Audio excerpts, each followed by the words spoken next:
సేవకులైన మన జీవితంలో దేవుడు ఏమి చేయాలనుకుంటున్నాడు, what do really God wants to do అని నేను పరిశుద్ధాత్మ దేవుడిని అడిగినప్పుడు పరిశుద్ధాత్మ దేవుడు స్పష్టంగా చెప్పాడు, ఈ సంవత్సరము ఒంటరి వారు, ఎన్నిక లేనివారు బలమైన జనముగా మారే సంవత్సరము. ఈ యొక్క సమాజంలో ఏ సేవకుడైతే మిగులు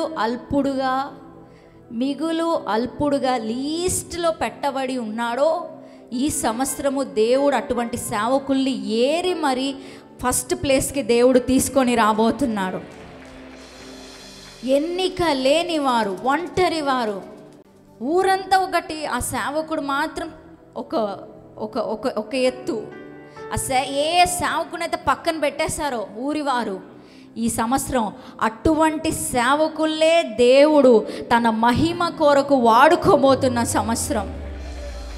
మిగులు అల్పులను, మిగులు హీనులను, కనిపించని వారిని, వెనకాల ఎక్కడో బ్యాక్గ్రౌండ్లో ఉన్న వారిని దేవుడు నిలవబెట్టి వాడుకోబోతున్న సంవత్సరం ఇది. దేవుడు అభిషేకించబోతున్న సంవత్సరం ఇది. లాస్ట్ లైన్లో ఉన్న సేవకుడిని ఫ్రంట్ లైన్కి దేవుడు తీసుకొని రాబోతున్న సంవత్సరం ఇది. చివరిలో ఉన్న వారిని మొదటి లైన్లోనికి తీసుకొని వచ్చి తన శక్తిని వెల్లడి చేసే కాలం ఇది. హల్లెలూయా. ఇప్పటి వరకు ఏ సేవకుడైతే మరుగుగా ఉంచబడ్డాడో ఈ సంవత్సరం పరిశుద్ధాత్మ దేవుడు అంటున్నాడు, నీ వెలుగు అందరూ చూచినట్లుగా కనబడబోతుంది. అందరూ చూచినట్లుగా నీ వెలుగు ప్రకాశించబోయే కాలం ఇది. అందరూ చూస్తుండగా నీ వెలుగు ప్రత్యక్షపరచబడే కాలం ఇది. హల్లెలూయా. అది జరిగే తీరుతుంది.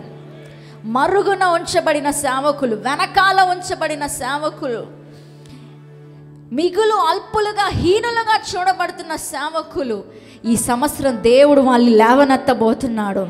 ఒంటరి వారి పక్షాన నేనున్నాను, ఎన్నిక లేని వారి పక్షాన నేనున్నాను అని దేవుడు రూఢి చేసే కాలం ఇది. 2025 ప్రియ సేవకుడా, ధైర్యము తెచ్చుకో. దేవుడు అద్భుత కార్యాన్ని చేయబోతున్నాడు. నీ సేవలో అద్భుత కార్యాన్ని చేయబోతున్నాడు. నువ్వు దేవుని చేత హెచ్చింపబడబోతున్నావు.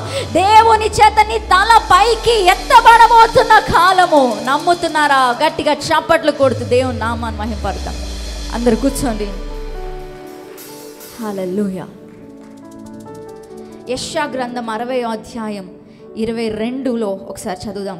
యెషయా గ్రంథం. వారిలో ఒంటరైన వాడు 1000 అందరూ చెప్తారా? వారిలో ఒంటరి అయిన వాడు. అందరు చెప్పండి. వారిలో ఒంటరి అయిన వాడు 1000 మంది అగును. ఎన్నిక లేనివాడు. అందరు చెప్పండి. ఎన్నిక లేనివాడు బలమైన జనమగును. బలమైన జనమగును. దేవుడు నేను ఒక జాతిగా, పెక్కు మందిగా దేవుడు చేయబోతున్నాడు. నువ్వు ఈరోజు ఒంటరి వాడిగా మిగిలిపోయావేమో నీ సేవలో, కానీ దేవుడు నిన్ను విస్తరింపచేసి ఒక జాతిగా, ఒక బలమైన జాతిగా, దేశముగా నిన్ను మార్చే కాలం ఇది. హల్లెలూయా. పరిశుద్ధ గ్రంథంలో మనకి అలా ఎన్నిక లేని, పక్కన పెట్టబడిన ఒక వ్యక్తి కనిపిస్తున్నాడు. అతను ఎవరండి? యాకోబు. చూడండి, ఆదికాండం 27వ అధ్యాయం 4వ వచనం. నేను చావక మునుపు నిన్ను నేను ఆశీర్వదించినట్లు నాకు ఇష్టమైన రుచిగల భోజ్యములను సిద్ధపరచి నేను తినుటకై నా యొద్దకు తెమ్మని చెప్పాను. హల్లెలూయా. ఇస్సాకు తండ్రి అయి ఉండి, తండ్రి ఏమనుకోవాలంటే, నా 2 బిడ్డల్ని నేను చేయాలి, దీవించాలి.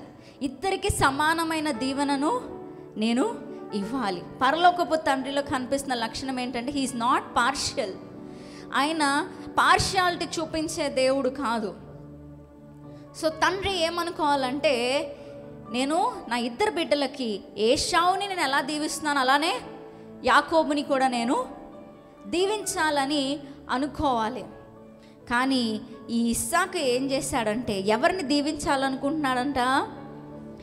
ఏశావుని మాత్రమే దీవించాలనుకుంటున్నాడు. ఎవరిని పక్కన పెట్టేశాడు? యాకోబుని పక్కకి నెట్టేశాడు. అతని లిస్టులో కూడా చేర్చుకోలేదు. అతడు కూడా నాకు ఒక కుమారుడు కదా, అతడు కూడా నాకు ఒక కుమారుడు కదా అని ఒక్క ఆలోచన కూడా తండ్రి అయిన ఇస్సాకుకి రాలేదు. ఈ తండ్రి మర్చిపోవచ్చేమో కానీ పరలోకమందున్న తండ్రి యాకోబుని మర్చిపోలేదు. ఒంటరివాడైన యాకోబుని పరలోకమందున్న తండ్రి మర్చిపోలేదు. హల్లెలూయా. నిన్ను ఎవరు మర్చిపోయినా దేవుడు మర్చిపోడు. ఇక్కడ కొంతమంది ఉన్నారు, మీ తల్లిదండ్రుల చేత విడవబడిన వారు ఉన్నారేమో, పక్కన పెట్టబడిన వారు ఉన్నారేమో, మీ ఫాస్టెస్ట్ ఫెలోషిప్లో, మీ ఊర్లో జరుగుతున్న ఫెలోషిప్లో నిన్ను పక్కకి నెట్టేసిన వారు ఉన్నారేమో, నువ్వు అభిషేకంతో నింపబడిన వాడవని నిన్ను పక్కకి వెలివేసిన వారు ఉన్నారేమో. ఈరోజు దేవుడు చెప్తున్నాడు, నిన్ను బలమైన జాతిగా చేస్తాను, బలమైన జనముగా చేస్తాను. ఎన్నిక లేని నిన్ను ఒక బలమైన జాతిగా, పెక్కు మందిగా చేయగలిగిన సమర్థుడిని నేనని దేవుడు ఈరోజు మాట్లాడుతున్నాడు. హల్లెలూయా. నేను ఒంటరి వాడనేమో అనుకుంటున్నాం. ఈ యొక్క యాకోబు, అతని హృదయం ఎంత విరిగిపోయి ఉంటుంది చెప్పండి. తన తల్లి ద్వారా తెలుసుకున్నాడు, వాళ్ళ నాన్న ఎవరిని దీవించాలనుకుంటున్నాడు? ఏశావుని దీవించాలనుకుంటున్నాడు. అతని హృదయం విరిగిపోయి ఉంటుంది. కానీ నా దేవునికి తెలుసు యాకోబుని ఎలా ఆశీర్వదించాలో, విడవబడిన తృణీకరింపబడిన యాకోబు తలను ఎలా పైకెత్తాలో నా దేవునికి తెలుసు, ఎలా అతన్ని ఆశీర్వదించాలో దేవునికి తెలుసు. హల్లెలూయా. సో ఈ రిబకా ఏం చేసిందంటే ఆశీర్వాదాలన్నిటినీ ఈ యొక్క యాకోబుకి ఇచ్చినట్లుగా, యాకోబు పైన పలుకున్నట్లుగా చేసింది. ఇప్పుడు ఏషావు వస్తే ఆశీర్వాదాలు ఏమీ లేవు, ఏమున్నాయి? శాపాలు ఉన్నాయి. ఇదే శాపాలు యాకోబుకి రావాలి, కానీ అక్కడ దేవుడు ఏం చేశాడంటే రిప్లేస్ చేశాడు. శాపం రావాల్సిన యాకోబుని దేవుడు ఆశీర్వదించాడు. ఈరోజు నేను చెప్పనివ్వండి, దేవుని సావుకురాలుగా నేను చెప్తున్నాను, శాపానికి గురి అవ్వాల్సిన మనలను యేసు క్రీస్తు ఆశీర్వాదానికి వారసులుగా చేశాడు. హల్లెలూయా. ఇప్పుడు ఒంటరి వాడైన యాకోబు ద్వారా దేవుడు ఒక పెద్ద సంతానమును, ఒక జనాంగమునే సృష్టించేశాడు. హల్లెలూయా. ఇప్పుడు ఇజ్రాయేలీలు ఎవరంటే యాకోబు యొక్క సంతతి వారు. ఏ రోజు కూడా యాకోబు తన మనసులో అనుకుని ఉండడు, నా నుండి ఒక జనం, ఒక సంతానం బయలుదేరుతుంది, ఆ సంతానమే భూమి అంతటా వ్యాపిస్తుందని ఏనాడు యాకోబు కలల్లో కూడా అనుకుని ఉండడు. కానీ దేవుడు మోసగాడైన యాకోబుని తన ప్రతిష్ఠిత జనముగా మార్చుకున్నాడు, తన జనముగా మార్చుకున్నాడు, తన సొంత జనముగా దేవుడు అంగీకరించాడు. ఈరోజు నీవు సేవకుడుగా ఉన్నావంటే నీ మంచితనము కాదు, యాకోబు పేరుని దేవుడు మార్చేశాడు. నీ మంచితనము కాదు, మన గొప్పతనం కాదు, మన యొక్క క్వాలిఫికేషన్ కాదు, కానీ దేవాతి దేవుడు ఎన్నిక లేని మనలను, పక్కన పెట్టబడిన మనలను, తృణీకరింపబడిన మనలను, ఎటువంటి ఆశీర్వాదం పొందుటకు అర్హత లేని మనలను దేవుడు ఆశీర్వాదానికి కారకులుగా, వారసులుగా చేశాడు. హల్లెలూయా. ఈరోజు పరిశుద్ధాత్మ దేవుడు అంటున్నాడు, మీరందరూ ఒక యాకోబు లాంటి వారు, ఎన్నిక లేని వారిగా, ఒంటరి వారిగా మీరున్నారా? ఈరోజు దేవుడు అంటున్నాడు, నిన్ను బలమైన జాతిగా నేను చేస్తాను, బలమైన జాతిగా చేస్తాను, అనేక మందికి ఆశీర్వాదకరంగా చేస్తాను, నీ సంతానాన్ని నేను ఆశీర్వదిస్తాను. హల్లెలూయా. సేవకుడు పతనాన్ని కోరుకునే వాళ్ళు చాలామంది ఉంటారు. ఆ సేవకుని కుటుంబం కనపడిన కూడా కనిపించకూడదని కోరుకునేవారు ఉంటారు. కానీ నీ మంచి సమాజం కోరుకుంటుందో లేదో, కానీ దేవుడు మాత్రం నీవు బాగుండాలని ఆయన కోరుకుంటున్నాడు. నీ మంచి కోరుకునే నీ శ్రేయోభిలాషి ఎవరైనా ఉన్నారంటే ప్రథమ ప్లేస్లో ఎవరంటే నీ దేవుడే, నీవు సేవిస్తున్న దేవుడే. నీవు క్షేమంగా ఉండాలని, నీవు ఆరోగ్యంగా ఉండాలని, నీవు ఉన్నతముగా ఉండాలని ఆయన ఆశపడుతున్నాడు. హల్లెలూయా. యాకోబుకి ఆశీర్వాదం రావడానికి దేవుడు ఎవరిని వాడుకున్నాడు చెప్పండి? రిబకాను వాడుకున్నాడు.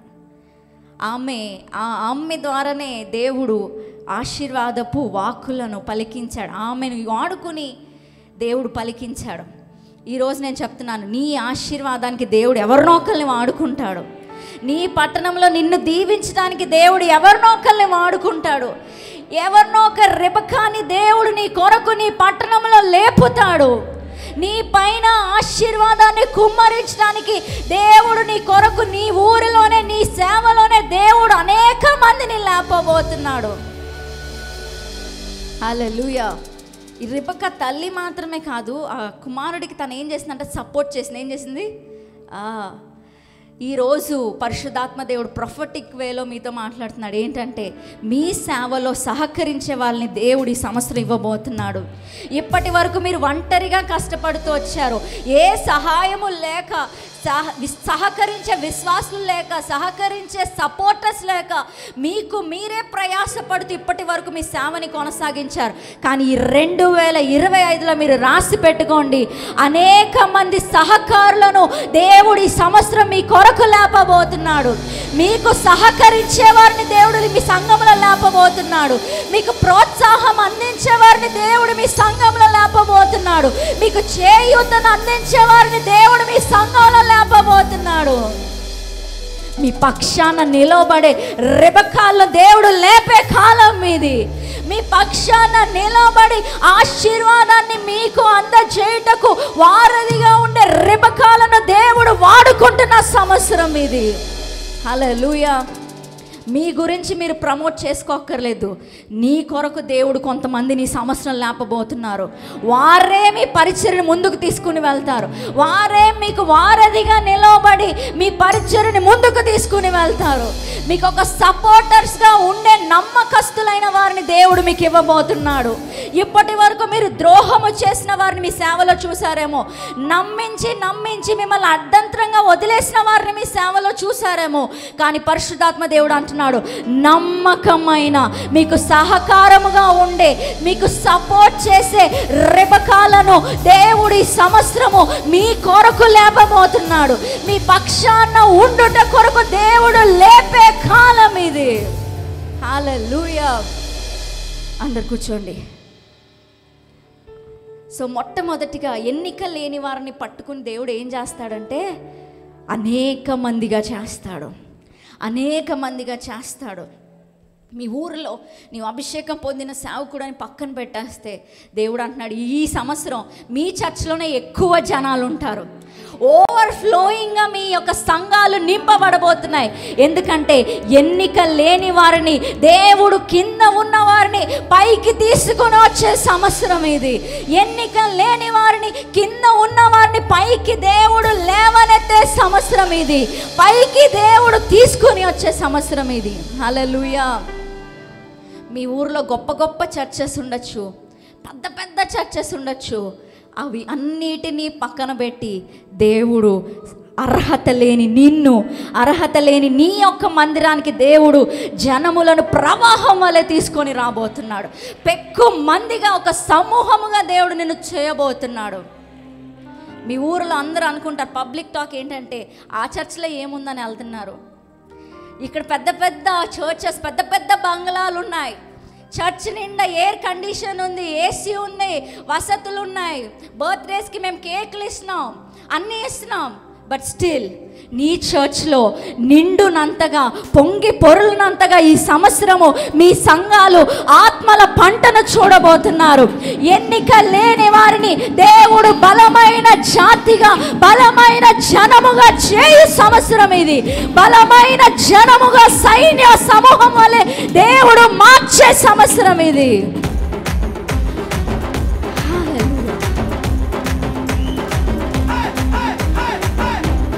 ఆత్మతో నింపుము యేసయ్యా, అగ్నితో నింపుము యేసయ్యా. ఆత్మతో నింపుము యేసయ్యా, అగ్నితో నింపుము యేసయ్యా. ఎలియా అభిషేకం, ఎలీషా అభిషేకం నాకు కావాలయ్యా. ఎలియా అభిషేకం, ఎలీషా అభిషేకం నాకు కావాలయ్యా. ఆత్మతో నింపుము యేసయ్యా, అగ్నితో నింపుము యేసయ్యా. ఆత్మతో నింపుము యేసయ్యా, అగ్నితో నింపుము యేసయ్యా. హల్లెలూయా. చేతులు ఎత్తి గట్టి హల్లెలూయా చెప్తారా? హల్లెలూయా. కూర్చోండి. ఎన్నిక లేని నీవు బలమైన జనముగా మారబోతున్నావు. ఎన్నిక లేని నీవు దేవుడు నీ యొక్క సంఘాన్ని విస్తరింప చేయబోతున్నాడు.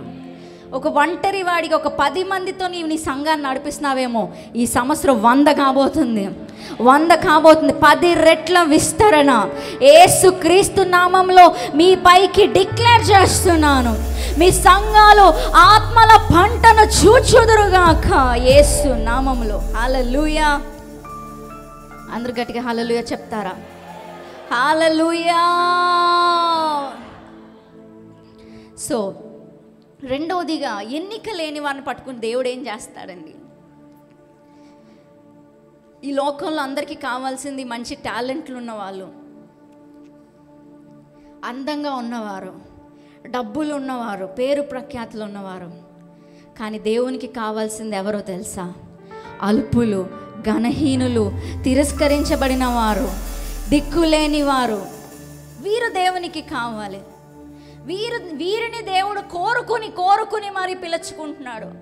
ఎక్కడో ఉన్న వీరిని ఎన్నుకొని ఆయన పని కొరకు దేవుడు ప్రత్యేకపరచుకుంటున్నాడు. ఈ ఎన్నిక లేని వారిని వాడుకుని దేవుడు ఏం చేయగలడండి అంటే, రెండవదిగా, ఎన్నిక లేని వారు అభిషేకింపబడబోతున్న కాలం ఇది. ఎన్నిక లేని వారిని దేవుడు తన బలమైన ఆత్మ చేత నింపబడబోతున్న కాలం ఇది. నమ్ముతున్న వారు గట్టిగా ఆమేన్ చెప్తారా? ఆమేన్. ఎన్నిక లేని వారు అభిషేకింపబడుతున్నారంటే మనకి గుర్తొచ్చేది ఎవరంటే దావీదు. హల్లెలూయా. చూడండి, 1 సామువేలు గ్రంథం 16వ అధ్యాయం. హల్లెలూయా జీసస్. దేవుడు ప్రవక్త అయిన సమూయేలుని ఎవరి దగ్గరకు పంపుతున్నాడంటే యెషయా ఇంటికి పంపుతున్నాడు. దేని కొరకు అంటే రాజుగా ఒక వ్యక్తిని అభిషేకించుట కొరకు. హల్లెలూయా.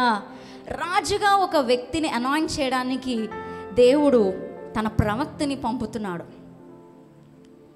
ఈ యొక్క దావీదు ఎంతటి దీనావస్థలో ఉన్నాడంటే, వాళ్ళ నాన్న అతన్ని వాళ్ళ కుమారుల్లో ఒక వ్యక్తిగా కూడా ఎంచలేదు. తనకున్న కుమారులందరిలో అతడు కూడా ఒక కుమారుడు అని ఎంచలేదు. ఒక ప్రవక్త ఇంటికి వస్తున్నాడంటే తండ్రి ఏం చేస్తాడు చెప్పండి?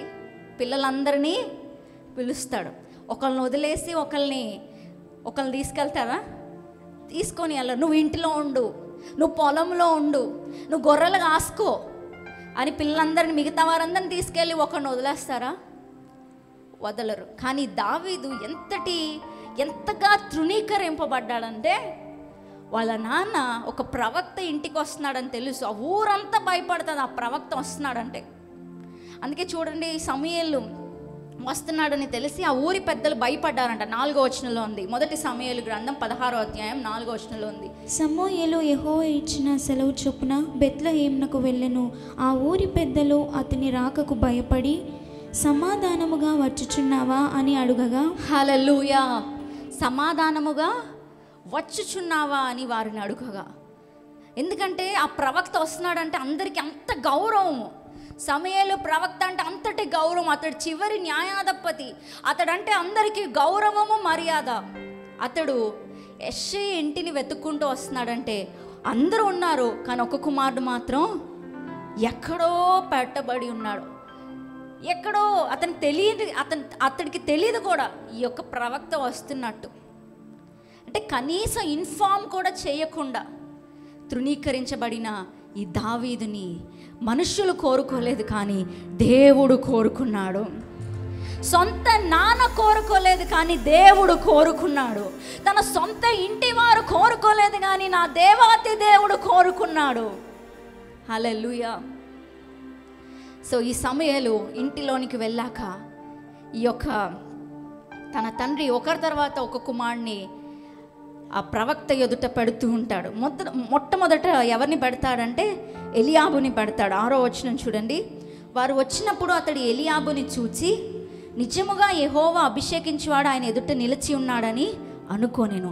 ఈ ఎలియాబుని చూడగానే, అతని రూపము, అతని ఎత్తు, అతని అందము చూడగానే ప్రవక్త అయిన సమూయేలు కూడా పొరపాటు పడ్డాడు. ఏంటంటే ఇతనే దేవుడు కోరుకున్న వ్యక్తి ఏమో, కానీ దేవుడు మనకు ఒక్కొక్కసారి ఒక గోపు మీద ఒకటి కొడతాడు చూసారా.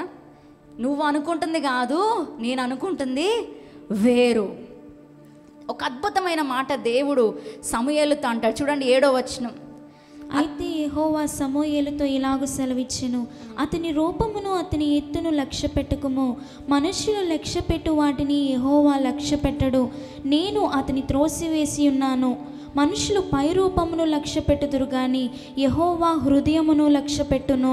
మనుష్యులు లక్ష్య పెట్టు వాటిని యెహోవా లక్ష్య పెట్టడు. అందరు చెప్పండి, మనుష్యులు పెట్టే లెక్కలు దేవుని లెక్కలు కావు. మనుష్యులు, మీ ఊరిలో ఉన్న వారందరూ మీ పై రూపాన్ని చూసి లెక్కలు వేస్తున్నారేమో, నీకున్న ఆస్తిని చూసి, నీకున్న డబ్బులు చూసి, ఇతనికి ఏముంది, ఇతనే సేవకుడు అని లెక్కలు వేస్తున్నారేమో. కానీ దేవుడు చెప్తున్నాడు, మనుష్యులు లెక్క పెట్టే వాటిని దేవుడు లెక్క పెట్టాడు. మనిషి లెక్కలు వేరు, దేవుని లెక్కలు వేరు. మనుషులు గొప్పవారిని, జ్ఞానవంతులను, తెలివైన వారిని, బలవంతులను మనుషులు ఎన్నుకుంటారు. నా దేవుడు బలహీనులను, హీనులను, ఘనహీనులను ఎన్నుకునే వారిని అభిషేకించి వారిని రాజుల స్థానంలో నా దేవుడు కూర్చోబెడతాడు. అదే నా దేవుని యొక్క స్పెషాలిటీ. దేవుడు ఎలియాబుని కూడా పక్కకి తోస్తాడు. ఎల్లెళ్ళు, నువ్వు rejected. Eliab, you are rejected, you are not for the anointing, నువ్వు అభిషేకం కొరకు కాదు. నెక్స్ట్ ఇంకొకరిని తీసుకొచ్చారు, అభినాదాబు. ఇతను చూసి ఇతను కూడా యెహోవా కోరుకోలేదు, యెహోవా ఇష్టపడలేదు, రిజెక్టెడ్, యు ఆర్ రిజెక్టెడ్. తర్వాత షమ్మాని పిలిపించారు. ఇతన్ని కూడా చూసి నువ్వు కూడా యెహోవా కోరుకోలేదు. యెషయా తన 7 కుమారులను పిలిపించాడు. ఎవరిని దేవుడు అంటున్నాడు, వీళ్ళందరిని చూసి నువ్వు కాదు నాకు కావాల్సింది, నువ్వు కాదు నాకు కావాల్సింది, నువ్వు కాదు నేను కోరుకున్న వ్యక్తి. సమూయేలు అంటున్నాడు, ఇంకా ఎవరైనా ఉన్నారా మీ ఇంటిలో అంటే ఒకడున్నాడు, వాడు గొర్రెలు కాసుకుంటాడు, వాడిని పిలిపించండి, అతను పిలిపించండి అని సమూయేలు పిలిపిస్తాడు. ఈ యొక్క దావీదు ఇలా ఎంట్రీ ఇవ్వడం లేటు. దేవుడు అంటున్నాడు, నేను కోరుకున్నవాడు ఇతడే, నాకు కావాల్సిన వాడు ఇతడే, నేను అభిషేకించాలనుకున్నది ఇతడే, నాకు కావాల్సిన వాడు, నా పనికి కావాల్సిన వాడు ఇతడే. అందరిని దేవుడు పక్కన పెట్టి చేత కానీ ఎక్కడో ఉన్న దావీదుని దేవుడు చూసి అంటాడు, నేను కోరుకున్నవాడు ఇతడే, నాకు కావాల్సిన వాడు ఇతడే, నా పని కొరకు కావాల్సిన వాడు ఇతడే. ఈరోజు దేవుడు మిమ్మల్ని చూసి అంటున్నాడు, నాకు కావాల్సిన వాడు ఇతడే, నాకు కావాల్సింది ఈమెనే, నాకు కావాల్సింది ఈమెనే, నేను కోరుకున్న వ్యక్తి ఈమె, నాకు కావాల్సింది ఈమె, నాకు కావాల్సిన వాడు ఇతడే, నేను కోరుకున్న వ్యక్తి ఇతడే, నా పని కొరకు కావాల్సింది ఇతడే ఉంటాడేమో. కానీ వాళ్ళ అన్నలు దేవుడు ఎక్కడో సీక్రెట్గా దావీదుని అభిషేకించలేదండి. ఎక్కడైతే దావీదు త్రొక్కబడ్డాడో, ఎక్కడైతే దావీదు అణచివేయబడ్డాడో వాళ్ళందరి ఎదుట నా దేవుడు దావీదుని అభిషేకించాడు. హల్లెలూయా. అందుకే పరిశుద్ధాత్మ దేవుడు రాసినప్పుడు ఒక చక్కటి మాట పరిశుద్ధాత్మ దేవుడు కావాలని ఈ మాటను రాయిపించాడు. చూడండి 12వ వచనం. సమూయేలు తైలపు కొమ్మును తీసి వానిని అభిషేకము చేశాను అంటే ఒక అర్థం ఉంటుంది. సమూయేలు తైలపు కొమ్మును తీసి, అందరు చదవండి, అందరు చెప్పండి, వాని సహోదరులు అంటే పరిశుద్ధాత్మ దేవుడు కావాలని ఎంఫసైజ్ చేస్తున్నాడు. మీరందరూ తొక్కేశారు కదా, మీరందరూ పడిపోవాలని చూశారు కదా, ఇతని పక్కన పెట్టేశారు కదా, వాళ్ళందరి ఎదుటనే నేను ఈ సమూయేలు దావీదుని అభిషేకించాడు. వాళ్ళ అన్నలు చూస్తుండగా, ఊరి పెద్దలు చూస్తుండగా దావీదు పైన నూనె పోయబడింది. ఈరోజు నేను ప్రవచిస్తున్నాను, నీవు దేవుడు కోరుకున్న సేవకుడవు. మనుషుల చేత గుర్తించబడ్డావో లేదో నాకు తెలీదు, నీవు దేవుని చేత కోరుకోబడిన సేవకుడవు. ఆ ఏలియా అభిషేకం, ఎలీషా అభిషేకం నాకు కావాలయ్యా. మరి ఒక మాట పరిశుద్ధాత్మ దేవుడు చెప్పమంటారా? ఆ మాట ఏంటంటే, నువ్వు ఎక్కడ తృణీకరింపబడ్డావో, ఎక్కడ నువ్వు తక్కువ చేయబడ్డావో అదే ప్లేస్లో, అదే ఊరిలో, అదే జనుల ఎదుట దేవుడు నీ తలను పైకెత్తే సంవత్సరం ఇది. దావీదు ఎక్కడో మరుగుగా అభిషేకించబడలేదు. ఏ అన్నల ముందైతే అతను తక్కువగా చూడబడ్డాడో, ఏ తండ్రి అయితే తను హీనముగా చూసి లెక్కల్లో కూడా చేర్చలేదో, అదే తండ్రి ఎదుట, అదే అన్నల ఎదుట దావీదు అభిషేకింపబడ్డాడు. ఈరోజు నీ శత్రువుల ఎదుట, నిన్ను తక్కువ చేసిన వారి ఎదుట దేవుడు నీ తలను పైకెత్తబోతున్నాడు. నీ తలను పైకెత్తబోతున్నాడు. నమ్ముతున్న వారు గట్టిగా ఆమేన్ చెప్తారా? హల్లెలూయా. అందరు కూర్చోండి.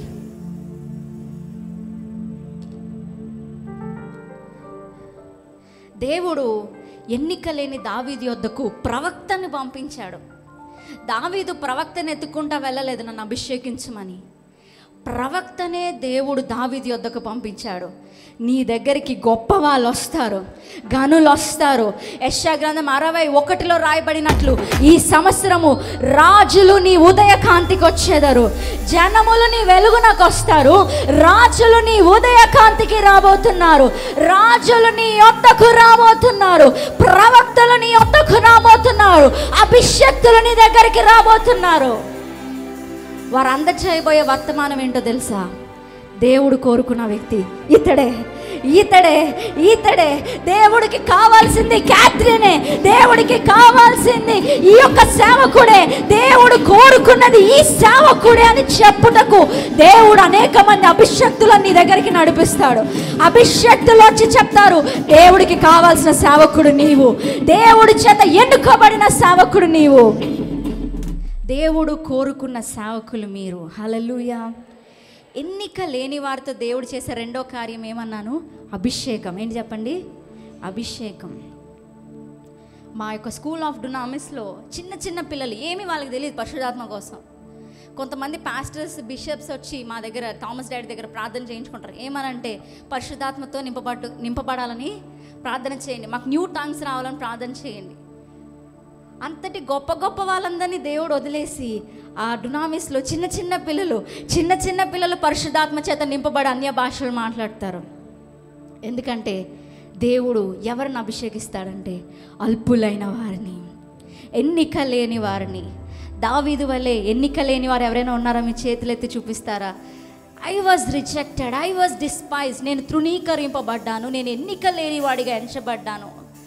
ఈరోజు ఈ సంవత్సరం మీదే, ఈ సంవత్సరం మీదే. ఎన్నిక లేని వారిని దేవుడు తలను పైకెత్తే సంవత్సరం ఇది. హల్లెలూయా. ఎక్కడో పెంట మీద ఉన్న వారిని రాజులుగా దేవుడు కూర్చోబెట్టే సంవత్సరం ఇది. ఉన్నతముగా దేవుడు హెచ్చించే సంవత్సరం ఇది. హల్లెలూయా. సో సాతానుగాడు ఎక్కువ దేని విషయంలో సేవకుల్ని మభ్యపెడుతూ ఉంటాడంటే పిలుపు విషయంలో. కొన్ని కష్టాలు వచ్చేసరికి సేవకుడికి మొదట వచ్చే ఆలోచన ఏంటో చెప్పనా? నేను పిలువబడలేదేమో, దేవుడు నన్ను సేవకి పిలుచుకోలేదేమో, దేవుడు నన్ను ఏర్పాటు చేసుకోలేదేమో, అందుకే నేను ఈ సేవని కొనసాగించడానికి నాకు కష్టంగా ఉంది అనుకుంటారు. ఈరోజు సాతానుతో చెప్పండి, ఏ సాతానా, నా దేవుడు నన్ను కోరుకున్నాడు. My God wanted me. హల్లెలూయా. ఎన్నుకోవడం వేరు, కోరుకోవడం వేరు. ఎవరిని ఎన్నుకుంటామంటే బయట వాళ్ళని ఎన్నుకుంటాం, మనకు సంబంధం లేని వాళ్ళని ఎన్నుకుంటాం, మనకు సంబంధించిన వాళ్ళని కోరుకుంటాం. నువ్వు దేవునికి చెందిన వాడివి, దేవుడు నిన్ను కోరుకున్నాడు, దేవుడు నిన్ను కోరుకున్నాడు. నువ్వు ఆయన వాడివి, ఆయన నిన్ను కోరుకున్నాడు. నేను కోరుకున్నవాడు ఇతడే. ఈరోజు సాతానికి ఛాన్స్ ఇవ్వకండి. మీ కాలింగ్ కోసం, మీ పిలుపు కోసం సాతాను మిమ్మల్ని కన్ఫ్యూజ్ చేయడానికి సాతానికి ఛాన్స్ ఇవ్వద్దు, మనుషులకి ఛాన్స్ ఇవ్వద్దు. మనుషులు కూడా అంటారు, ఇతను పిలువబడ్డాడు నిజంగా, దేవుడే ఉంటే ఇతనితో ఇతనికి ఎందుకు ఈ కష్టం, దేవుడే ఉంటే ఇతనితో ఇతనికి ఎందుకు ఈ బాధ, దేవుడే ఉంటే ఇతనికి ఎందుకు ఈ రోగం, దేవుడే ఉంటే ఇతని ఇంటిలో ఎందుకు ఈ శ్రమ. మనుషులు ఎన్నైనా అనుకోనివ్వండి, నిజం మారదు. Truth always remains the same. ఆ ట్రూత్ ఏంటంటే ఎన్నిక లేని నన్ను దేవుడు కోరుకున్నాడు. నేను పిలువబడిన వాడను, పిలువబడిన దానను. నా పిలుపు నిజం, నన్ను దేవుడు పిలుచుకున్నాడు అన్నది నిజం. ఈ సంవత్సరం ఏం జరుగుతుందో తెలుసా? మీ పిలుపుని దేవుడు కన్ఫర్మ్ చేసే సంవత్సరం ఇది. నువ్వు పిలువబడ్డావని నీకు మాత్రమే కాదు దేవుడు రుజువు చేయబోతున్నాడు, నీ ఊరు అందరికీ దేవుడు రుజువు చేస్తాడు. నువ్వు పిలువబడ్డావని, దేవుని చేత ఎన్నుకున్నావని, దేవుని చేత అభిషేకింపబడ్డావని నీ ఊరు అంతా చెప్పుకునే సంవత్సరం ఇది. ఇన్ని రోజులు దేవుడు నీతో ఉన్నాడనేది నువ్వు పర్సనల్గా అనుభవించావు. ఈ సంవత్సరం విజిబుల్గా అందరూ చూడబోతున్నారు దేవుడు నిన్ను ఏర్పాటు చేసుకున్నాడని, దేవుడు నిన్ను కోరుకున్నాడని, దేవుడు నిన్ను పిలుచుకున్నాడని, దేవుడు నీతో ఉన్నాడని, దేవుడు నిన్ను వదిలివేయలేదని ఈ యొక్క సంవత్సరము దేవుడు రూఢీపరచబోతున్నాడు. హల్లెలూయా. దేవుడు రూఢీపరిచే కాలం ఇది. దేవుడు కన్ఫర్మ్ చేసే కాలం ఇది. నీ పిలుపుని, నీ యొక్క నిశ్చయతను, నీ పిలుపుని అందరి ఎదుట దేవుడు ఒప్పుకొని కన్ఫర్మ్ చేసే కాలం ఇది. హల్లెలూయా. తరువాత ఈ మూడవదిగా ఎన్నిక లేని వారితో దేవుడు ఏం చేస్తాడండి అని అంటే, ఎన్నిక లేని వారితో దేవుడు దేనినైనా చేయగలడు. చెప్పండి, దేనినైనా చేయగలడు. మొదటి రాజుల గ్రంథము 17వ అధ్యాయం 3-4 వచనాలు చూద్దాం. నీవు ఇచ్చట నుండి తూర్పు వైపునకు పోయి యోర్దానుకు ఎదురుగానున్న కెరీతు వాగు దగ్గర దాగియుండుము. ఆ వాగు నీరు నీవు త్రాగుదువు. అచ్చటికి నీకు ఆహారము తెచ్చినట్లు నేను కాకోలములకు ఆజ్ఞాపించితినని అతనికి తెలియజేయగా. హల్లెలూయా. ఏలియాను దేవుడు దేనితో పోషించాడండి? కాకోలముతో పోషించాడు. దేవుడు ఏదైనా చెప్తే దానికి కావాల్సినవన్నీ దేవుడే చూసుకుంటాడు. దేవుడు మీకు ఆ స్థలంలో సేవని చేయమని చెప్తే అక్కడ సేవ చేయుటకు ప్రతి వాటిని సెట్ చేసి పెట్టేది ఎవరంటే దేవుడే. మీరు ఏది కష్టపడక్కర్లేదు, మీరు వెళ్ళి ఏది ప్రయాస పడక్కర్లేదు. సేవకులైన మనము ఎందుకు ఓడిపోతామంటే ఒక్కొక్కసారి దేవుడు చేయాల్సిన వాటిని కూడా మనమే చేసుకుంటూ ఉంటాం. ఏలియాని కేరీతు వాగు దగ్గర దాగి ఉండమని చెప్పింది దేవుడే. కేరీతు వాగు దగ్గర పోషించడానికి కాకోలమును పంపినది కూడా దేవుడే. మందిరం కట్టమనింది దేవుడే. మందిరము కట్టుటకు ధనమునిచ్చేది కూడా దేవుడే. మందిరమును కట్టు అని చెప్పింది దేవుడే. మందిరానికి కావాల్సిన స్థలాన్ని ఇచ్చేది కూడా దేవుడే. దేవుడు చెప్పాడంటే అన్నిటినీ దేవుడే చేస్తాడు. ప్రారంభించిన దేవుడు దాన్ని ముగించే తీరుతాడు, మధ్యలో ఆపేసి వెళ్ళడు.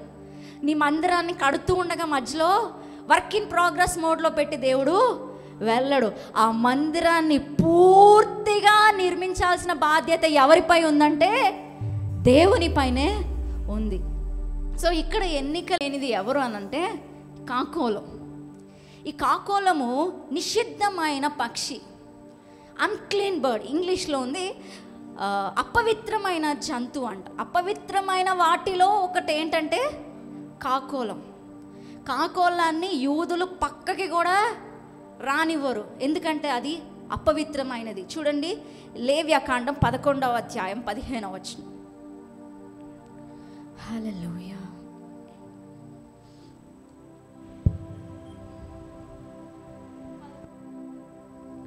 11:10. సముద్రములలోనేమి నదులలోనేమి సమస్త జలచరములలోను సమస్త జల జంతువులలోను వేటికి రెక్కలు పొలుసులు ఉండువో. క్రౌంచ పక్షి 14. క్రౌంచ పక్షి, గద్ద. క్రౌంచ పక్షి, గ్రద్ద, తెల్లగ్రద్ద, ప్రతి విధమైన గద్ద, ప్రతి విధమైన కాకి. అందరు చెప్పండి, ప్రతి విధమైన కాకి. అందరు చెప్పండి, ప్రతి విధమైన కాకి. నిషిద్ధమైన పనికి రాని కాకిని దేవుడు తన పని కొరకు వాడుకుంటున్నాడు. తన పనిని జరిగించుటకు, తన సేవకుడిని పోషించుట కొరకు దేవుడు దేన్ని వాడుకుంటున్నాడంటే ఒక పెద్ద సింహాన్ని తెచ్చి వాడుకోవట్లేదండి, లేకపోతే ఒక పావురాన్ని తెచ్చి దేవుడు వాడుకోవట్లేదు. దేన్ని వాడుకుంటున్నాడంటే కాకిని వాడుకుంటున్నాడు. చాలాసార్లు సేవకులు అనుకుంటారు, నా చర్చి కట్టడానికి దేవుడు ఒక పెద్ద ధనికుడిని పంపిస్తాడేమో, దేవుడు ఒక బడా బిగ్ రిచెస్ట్ మ్యాన్ని దేవుడు పంపిస్తాడేమో, కోట్లు కోట్లుగా ఆస్తి ఉన్నవాడిని దేవుడు పంపిస్తాడేమో. నేను చెప్తున్నా, వాళ్ళు వచ్చినా కూడా ఒక్క రూపాయి కూడా ఇవ్వరు, మీకు ఒక్క రూపాయి కూడా ఇవ్వరు. మీ యొక్క మందిరంలో విధవరాలు వేసే కానుక కంటే హీనమైన కానుకనే ఇచ్చిపోతారు. దేవుడు ఆలోచనలు మన ఊహకి అందవు. దేవుడు ఒక కాకిని ఏర్పాటు చేసుకొని తన పనిని కొనసాగించాడు. ఈరోజు నేను చెప్తున్నాను, నువ్వు ఎన్నిక లేని వాడవే, కానీ నీ పనిని దేవుడు కొనసాగించబోతున్నాడు. నీ పనిని దేవుడు కంప్లీట్ చేయబోతున్నాడు. ఎన్నిక లేని వాళ్ళకి దేవుడు కాకోలమును పంపించి, హల్లెలూయా. మీ మందిరంలో ఉన్న పేదవాళ్ళు ఎక్కడి నుంచి తెస్తారో తెలీదు, తమ ధనాన్ని తెచ్చి అపోస్తుల పాదాల యొద్ద పెట్టినట్లుగా పెట్టి సువార్త చేయండి, దేవుని పరిచర్య చేయండి, దేవుని రాజ్యవ్యాప్తి కొరకు ఈ ధనాన్ని వాడండి. దేవుడు పరిశుద్ధాత్మ దేవుడు ఒక్కొక్కసారి మనకే షాక్ ఇస్తాడు. మనం అనుకుంటాం ఆ గొప్ప వ్యక్తి, ఆ యొక్క భూస్వామి దగ్గర నుంచి నాకు సహాయం వస్తుందేమో, నువ్వు వాళ్ళ వైపు చూస్తుంటావు. దేవుడు ఎక్కడో ఉన్న ఒక బీద విధవరాల్ని వాడుకొని నిన్ను పోషిస్తాడు. ఎక్కడో దేనికి పనికిరాని వారిని వాడుకొని దేవుడు నీ ద్వారా తన సేవని జరిగిస్తాడు. హల్లెలూయా. ఈ సంవత్సరం కాకోలం సంవత్సరం ఏంటి చెప్పండి? మీ యొక్క ఊరిలో ఎక్కడెక్కడైతే తృణీకరింపబడినవి ఉన్నాయో దేవుడు వారిని వాడుకొని నీ సేవని ముందుకు తీసుకొని వెళ్ళే సంవత్సరం ఇది. హల్లెలూయా. అందుకే గొప్పవారి పైన మనసు ఉంచకండి ప్రియ సేవకుడా.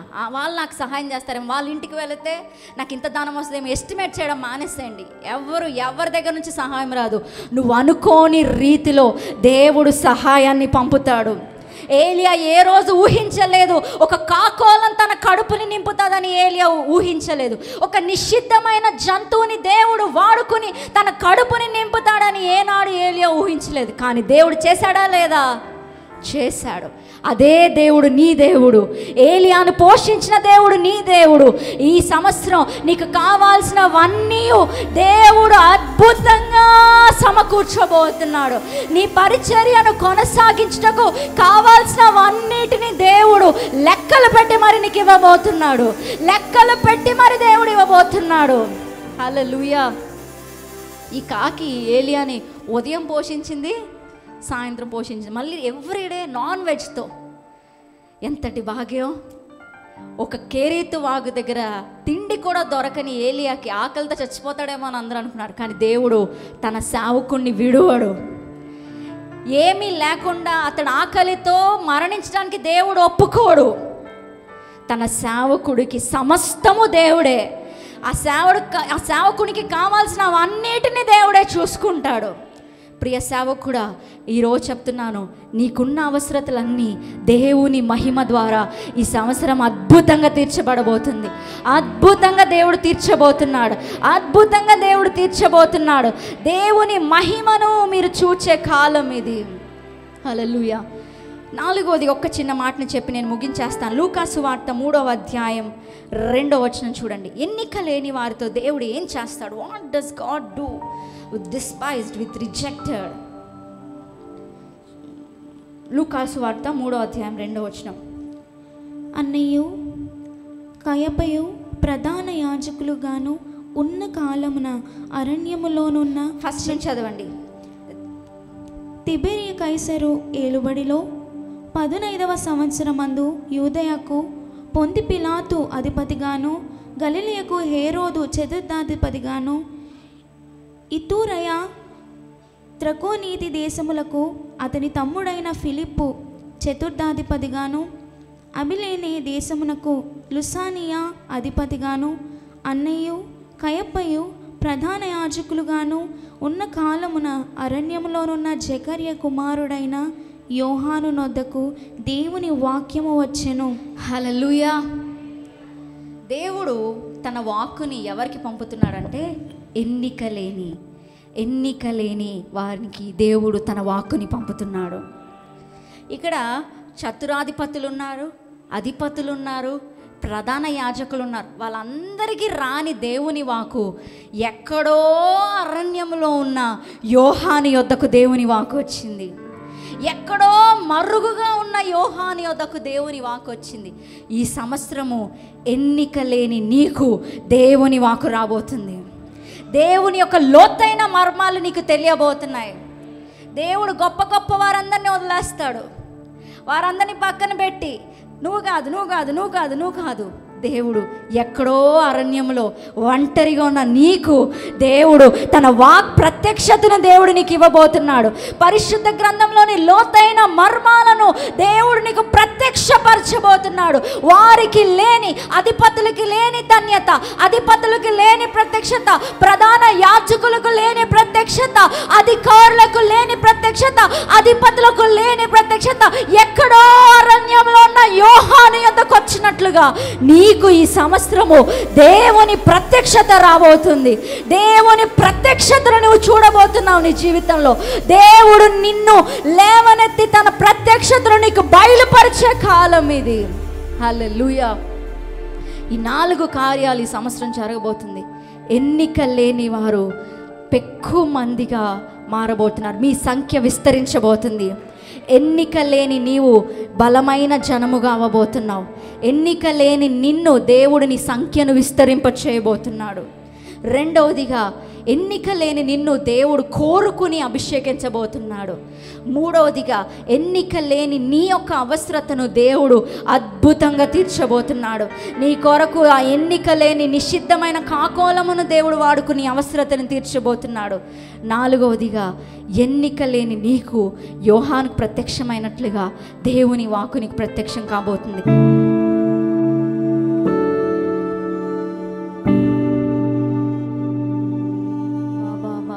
నీవు పిలువబడ్డావు సేవకుడా. ఈరోజు నీ పిలుపుని నిశ్చయత చేసుకో. నువ్వు ఎదుర్కొంటున్న కష్టాలు బట్టి, నువ్వు ఎదుర్కొంటున్న ఇరుకులు ఇబ్బందులు బట్టి కొంతమంది అనుకుంటున్నారు, నేను ఈ సేవ నేను చేయలేను, ఈ సేవ నేను కొనసాగించలేను, I don't have strength to carry out this ministry అని కొంతమంది అనుకున్నారు. నాకు బలము లేదు, ఈ సేవని కొనసాగించే సామర్థ్యత లేదని నువ్వు అనుకున్నావు. ప్రియ సేవకుడా, నీ పైనున్న అభిషేకం గొప్పది. నిన్ను దేవుడు కోరుకుని అభిషేకించాడు. జగతి పునాది వేయబడక ముందే నువ్వు దేవుని పని కొరకు పిలువబడ్డావు. ఆయన రాజ్య వ్యాప్తి కొరకు నువ్వు వేరు చేయబడ్డావు. ఈరోజు నీవు తృణీకరింపబడి ఉన్నావేమో, నీ ఊరిలో ఒక గౌరవం లేకుండా నిన్ను చూస్తున్నారేమో, నిన్ను హీనముగా చూస్తున్నారేమో, నీ తోటి సేవకుడు నిన్ను అవమానిస్తున్నాడేమో, నీ విశ్వాసులు నిన్ను హీనముగా చూస్తున్నారేమో.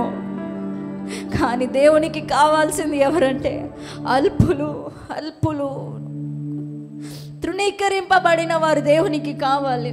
ఈ లోకంలో ఎవరెవరైతే వద్దు, సేవకి ఫిట్ కాదు అని ఎవరెవరినైతే తోసేశారో వారిని దేవుడు ఏరుకుని మరి తన సేవ కొరకు వాడుకుంటున్నాడు. ఈరోజు నీవు తృణీకరింపబడినా నువ్వు ధైర్యము తెచ్చుకో ప్రియ సేవకుడా. నీకు దేవుడు ఉన్నాడు. నీ పక్షాన ఎవరున్నా లేకపోయినా నీ పక్షాన దేవుడు ఉన్నాడు. నీ సేవ ఆగదు. నీ సేవను నువ్వు కొనసాగిస్తావు. నీ సేవని నువ్వు తుదముట్టిస్తావు. నీ పరుగు ఆగదు. నీ ప్రయాస, ప్రభువునందు నువ్వు పడుతున్న ప్రయాస వృధా కాదు. నువ్వు ఎంత ప్రయాస పడుతున్నా ఆ ప్రయాసకి తగిన ఫలితాన్ని చూడలేకపోతున్నావు. ఎంత కష్టపడుతున్నా ఆ కష్టము నిర్వీర్యముగా మారిపోతుంది. ఈరోజు దుఃఖముతో ఈ స్థలంలో ఉన్నావేమో. ప్రభు అంటున్నాడు, ప్రియ సేవకుడా, బలము తెచ్చుకో. క్రీస్తునందు నువ్వు పడుతున్న ప్రయాస వృధా కాదు. క్రీస్తు కొరకు నువ్వు పడుతున్న కష్టము వృధా కాదు. ఒక రోజు వస్తుంది, ఒక రోజు, ఒక నిర్ణయ కాలం నీ కొరకు ఉంది. ఎన్నిక లేని వారు బలమైన జనముగా మార్చబడుటకు ఒక నిర్ణయ కాలం ఉంది. ఆ నిర్ణయ కాలంలో దేవుడు నిన్ను హెచ్చిస్తాడు, నిన్ను వాడుకుంటాడు. నీ ద్వారా ఆయన పని జరుగుతుంది. నీతో ఆ పని ఆగిపోదు. నీ బిడ్డలు దేవుని పని కొనసాగిస్తారు. నీ తరతరము దేవునికి ఒక యాజక సమూహముగా, దేవుని ఎదుట దేవుని కొరకు ఒక వారధిగా, ఒక మధ్యవర్తులుగా మీరు నిలబడతారు. యేసయ్యా, నాకు సహాయం చేయి ప్రభువా. నా కష్టాలను ఎదుర్కొనే కృపను దయచేయి తండ్రి. నా పోరాటాలను ఎదుర్కొనే కృపను దయచేయి ప్రభువా. ఇక్కడ కొంతమంది సేవకులు ఉన్నారు, చాలా హృదయంలో సంతోషం లేదు. మీ సంతోషాన్ని సాతాను దొంగిలించేశాడు. మీరు దుఃఖముతో ఆ బలిపీఠం యొద్ద నిలవబడుతున్నారు, కానీ మీ హృదయంలో సంతోషం లేదు, సంతోషము లేదు. ఈ సేవలో ఎదుర్కొన్న కష్టాలు, పోరాటాన్ని భరించలేక ప్రభువా నన్ను ఎప్పుడయ్యానో దీవిస్తావని కేకలు పెడుతున్న వారు ఎంతో మంది ఉన్నారు. నీకొక నిర్ణయ కాలం ఉంది ప్రియ సేవకుడా. దేవుడు నేను లేవనెత్తే కాలం ఒకటి ఉంది. దేవుడు నీ తలను పైకెత్తే కాలం ఒకటి ఉంది. నీ బిడ్డలు బాగుంటారు, నీ పిల్లలు ఉన్నత స్థానంలో ఉంటారు. కొంతమంది అనుకుంటున్నారు, నేను సేవకి వచ్చేట బట్టి నా పిల్లలకు సరైన మార్గం నేను ఏది చూపించలేకపోతున్నానని అనుకుంటున్నారు. లేదు, నేను చెప్తున్నాను, నీ పిల్లలను దేవుడు అనాథలుగా విడవడు, అనాథలుగా విడవడు, అనాథలుగా దేవుడు నీ బిడ్డలను విడవడు. ప్రియ సేవకుడా, ధైర్యం తెచ్చుకో. నిన్ను తృణీకరించిన వారి మధ్యలోనే, నిన్ను పనికిరాని వారిగా చూసిన వారి మధ్యలోనే దేవుడిని తలను పైకెత్తే కాలం ఇది. దేవుడిని తలను నిలబెట్టే కాలం ఇది. కృంగిపోవద్దు ప్రియ సేవకుడా. నీ పక్షాన ఎవరు లేకపోవచ్చు, నువ్వు ఒక ఒంటరి దానిగా, ఒంటరి వాడిగా ఈ పోరాటాన్ని నువ్వు కొనసాగిస్తున్నావేమో నువ్వు అనుకుంటున్నావు. లేదు, నీ పక్కన ఒక వ్యక్తి ఉన్నాడు చూడు, నీ పక్కన ఒక వ్యక్తి ఉన్నాడు చూడు. ఆయన పేరు యేసుక్రీస్తు. నిన్ను కోరుకుని, నిన్ను పిలుచుకుని, నిన్ను ఏర్పాటు చేసుకున్న వ్యక్తి నీ పక్కనే ఉన్నాడు చూడు ప్రియ సేవకుడా. ఇన్ని రోజులు బ్యాక్గ్రౌండ్లో నువ్వు సేవ చేసావు. ఈ సంవత్సరం దేవుడు ఫ్రంట్ లైన్లోనికి నిన్ను తీసుకొని రాబోతున్నాడు. స్టెఫను భోజనం వడ్డించుటకు అభిషేకింపబడినప్పటికీ అతని ద్వారా సూచక్రియలు, మహత్కార్యాలు దేవుడు చేశాడు. అతడు ఎంతో కాలం బ్యాక్ ఎండ్లో లేడు, దేవుడు ఫ్రంట్కి తీసుకుని వచ్చాడు. నువ్వు ఎంతో కాలం వెనకాల ఉండవు ప్రియ సేవకుడా, దేవుడు నిన్ను ముందు వరుసలో నుంచోబెడుతున్నాడు. అన్నలందరినీ పక్కకి తోసి దేవుడు దావీదుని ఫ్రంట్ లైన్లో పెట్టి అభిషేకించాడు. యాకోబుకి ఫ్రంట్ లైన్లో దేవుడు నుంచోబెట్టి అతన్ని పెక్కు మందిగా దేవుడు చేశాడు. ఈరోజు ధైర్యము తెచ్చుకో. క్రీస్తునందు నీ ప్రయాస వృధా కాదు, క్రీస్తునందు నీ శ్రమ వృధా కాదు. ఈ సమయంలో నేను మీ కొరకు ప్రార్థించబోతున్నాను.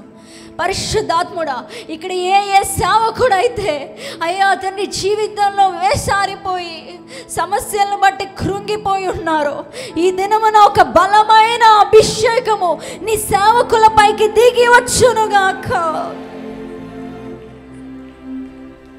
నీ కొరకు గొప్ప కార్యాలు వీరి ద్వారా జరుగునుగాక. నీ ఉన్నతమైన పని ఈ సంవత్సరం వీరి ద్వారా జరుగునుగాక. ఎన్నిక లేని వారిని ప్రభా ఈ సంవత్సరం నీ బలమైన జనముగా చేయబోతున్నావు తండ్రి. అందరూ చూస్తున్నాయో వారి తలను పైకెత్తబోతున్నామయ్యా. ఇక్కడున్న మా అందరి తలను పైకెత్తే దేవుడమయ్యా. పరిశుద్ధాత్మ దేవుడు అన్నాడు, ఎన్నిక లేని నీవు బలమైన జనముగా చేయబోతున్నాను. ఎన్నిక లేని నిన్ను బలమైన జనముగా చేయబోతున్నాను. నీవు ఇప్పుడు ఆర్థిక ఇబ్బందులతో ఉండొచ్చు, కానీ ఒక రోజు వస్తుంది ఈ సంవత్సరము నీవు అనేక మందికి ఇచ్చేవారిగా దేవుడు చేయబోతున్నాడు. అనేక మందిని నీవు పోషించబోతున్నావు, అనేక మందిని పోషించబోతున్నావు. నువ్వు ఏ శ్రమల గుండా నువ్వు వెళ్ళావో ఆ శ్రమలలో ఉన్నవారిని దేవుడు నీ ద్వారా బలపరచబోతున్నాడు, నీ ద్వారా బలపరచబోతున్నాడు. పరిశుద్ధాత్మ దేవుడు అంటున్నాడు, నేను కోరుకున్న సేవకుడు ఇతడే, నేను కోరుకున్న సేవకుడు ఈమెనే, నాకు కావాల్సిన నా పనికి ఎన్నుకున్న సేవకుడు ఇతడే. ఈరోజు క్రీస్తునందు బలాన్ని తెచ్చుకో ప్రియ సేవకుడా. నువ్వు క్రీస్తునందు పడుతున్న ప్రయాస వృధా కాదు. యేసయ్యా తండ్రి, ఇక్కడున్న ప్రతి సేవకులను ఈ దినమున బలపరచమని అడుగుతున్నాను తండ్రి. పరిశుద్ధాత్మని 2025లో శక్తివంతమైన పరిచర్య వీరి ద్వారా జరుగునుగాక. సాతాను సామ్రాజ్యాలు వీరి ద్వారా కదిలింపబడునుగాక. సాతాను కోటలు వీరి ద్వారా కూల్చబడునుగాక. దేవుని కొరకు సాక్షులుగా ప్రకాశించుదురుగాక. వీరి వెలుగు అయ్యా ప్రత్యక్షపరచబడే కాలముగా ఉండునుగాక. మీరు దేవుని చేత ఆశీర్వదింపబడుదురుగాక. దేవుని ఆత్మ చేత నింపబడుదురుగాక. ఆత్మ ద్వారా గొప్ప కార్యాలు మీరు చూచుదురుగాక. మీ అవసరతలన్నీ దేవుని మహిమ ద్వారా తీర్చబడునుగాక. మీ సేవల్లో ఆగిపోయినవన్నీ ఈ సంవత్సరము పూర్తి చేయబడునుగాక. మీ సంఘములో దేవుడు అనేక మంది సహకారులను లేపునుగాక. మీకు సహకరించే అనేక మంది రెబకాలను దేవుడు ఎన్నుకోనుగాక. మిమ్మల్ని ఆశీర్వదించి అనేకమైన హస్తాలను దేవుడు లేపునుగాక. మిమ్మల్ని పోషించే కాకోలమును దేవుడు లేపునుగాక. మీ అవసరతలను తీర్చే కాకోలమును దేవుడి సంవత్సరము లేపునుగాక. దేవుని వాక్కు ప్రత్యక్షపరచబడునుగాక. అద్భుతాలు బాటలో మీరు నడుచుదురుగాక. దేవుని వెలుగు మీ మార్గంలో ప్రకాశించునుగాక. ఈ సంవత్సరము ఉన్నతమైన సేవను మీరందరూ చేయుదురుగాక. అయ్యా తండ్రి, నీ సేవకురాలుగా నిలబడి నువ్వు నాకు ఇచ్చిన మాటను ఈరోజు పంచుకున్నానయ్యా. ఈ సంవత్సరం ఇక్కడ పలకబడిన ప్రతి ప్రవచనము యేసు నామములో ఇక్కడున్న అందరి సేవకుల జీవితాల్లో నెరవేర్చబడునుగాక. నీ కృతజ్ఞతాస్తుతులు చెల్లిస్తూ యేసు నామములో అడిగి వేడుకుంటున్నాం తండ్రి. ఆమేన్. గట్టిగా చప్పట్లు కొడుతూ దేవాతి దేవునికి గట్టిగా చప్పట్లు కొడుతూ హల్లెలూయా. నీ స్వరము వింటూ నీ చిత్తం చేయాలి, నీ చిత్తం చేస్తూ నీకై